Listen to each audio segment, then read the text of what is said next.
नमस्कार। आज मैं ऐसे सेठ की कहानी बताने जा रही हूँ जो वो मानसिक पूजा करते थे। मानसिक पूजा का महत्व भी बताऊंगी।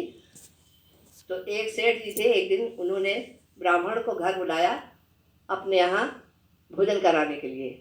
भोजन कराया, लेकिन सेठ जी बहुत कंजूस थे।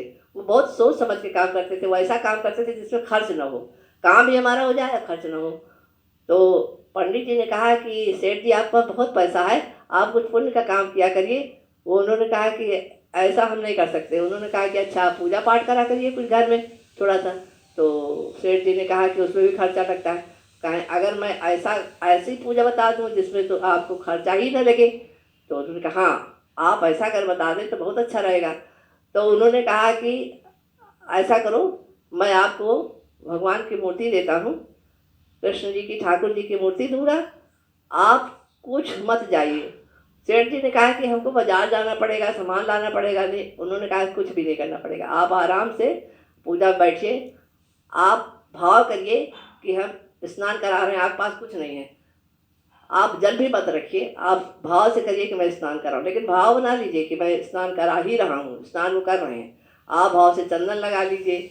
आप कुछ मत जाइए, बाजार से कुछ मत लाइए। आप उनको भाव से मिठाई खिला दीजिए, फल अर्पण कर दीजिए।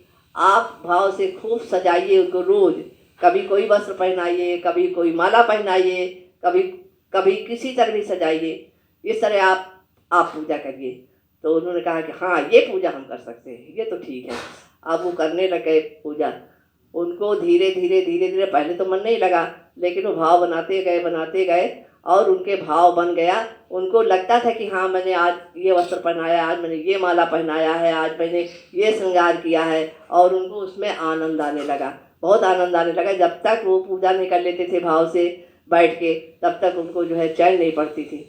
एक दिन उन्होंने सोचा कि मैं भाव में ही उन्होंने सोचा कि मैं आज दूध का इनको भोग लगाऊंगा। तो वो भाव से ही उन्होंने दूध रखा कटोरे में और चीनी डाला भाव से ही। और आंख बंद करे, उनका ध्यान कर रहे हैं उनके रूप का, और दूध में चीनी डालते जा रहे हैं। उनको लगा कि चीनी बहुत ज़्यादा पड़ गई है। अब वो चीनी सोचे बहुत पड़ गई है, ठाकुर जी नहीं पी पाएंगे। तो वो चीनी भाव में ही, ना ना वहाँ दूध है ना वहाँ शक्कर है, अभाव से ही वो चीनी को निकालने लगे कि आज आज ठाकुर जी दूध नहीं पी रहे, और चीनी निकाल रहे हैं, निकाल रहे हैं, निकाल रहे हैं, निकाल रहे हैं, बार बार उसको निकाल रहे हैं। अब ठाकुर जी इतने दिन, 12 साल हो गए थे ऐसे पूजा करते करते, वो बहुत प्रसन्न हो गए थे उनकी पूजा में। उनको लगा ये बहुत परेशान है, वो उनको चैन नहीं पड़ी। और वो आए, प्रकट हुए, और उन्होंने, वो तो आंखें बंद करिए करके ही पूजा कर रहे थे, ध्यान में मग्न थे। उन्होंने उसका हाथ पकड़ा, कहने लगे कि क्या है, इतनी देर से शक्कर निकालने में लगे पड़े हो, तुम्हारे बाप का है क्या, तुम खरीद के लाए हो क्या, कितनी देर से शक्कर लगाने में लगे पड़े हो, कितनी शक्कर तुमने इसमें भर दिया है। जब इतनी जोर से चिल्लाए तो वो एकदम चौंक गए। चौंक के जो उन्होंने आँख खोली तो देखा ठाकुर जी उनका हाथ पकड़े बैठे हुए थे, खड़े हुए थे। अब वो तो बिल्कुल उस समय इतने आनंदित हो गए, आनंद विभोर हो गए कि उनको ध्यान ही नहीं रहा, कुछ बोलने का, कुछ कहने का, कुछ ध्यान ही नहीं रहा। वो उनको देखते रह गए। और जैसे ही इन्होंने एक टक लगा के उनको देखा, वो बिल्कुल वैष्णव बन गए। इसके बाद उनका स्पर्श होते ही, ठाकुर जी का स्पर्श करते हुए उनका जीवन बदल गया। और वो इतने मग्न हो गए, आनंदित हो गए, और आनंद विभोर होकर उनके चरणों में गिर पड़े। और उन्होंने कहा कि मुझे अब कुछ नहीं चाहिए, बस आप ही चाहिए। और उस दिन से उनका जीवन बदल गया। तो ये कहने का मतलब है कि हमारे पास ऐसा नहीं है कि बहुत कुछ हो तब हम भगवान की पूजा करें।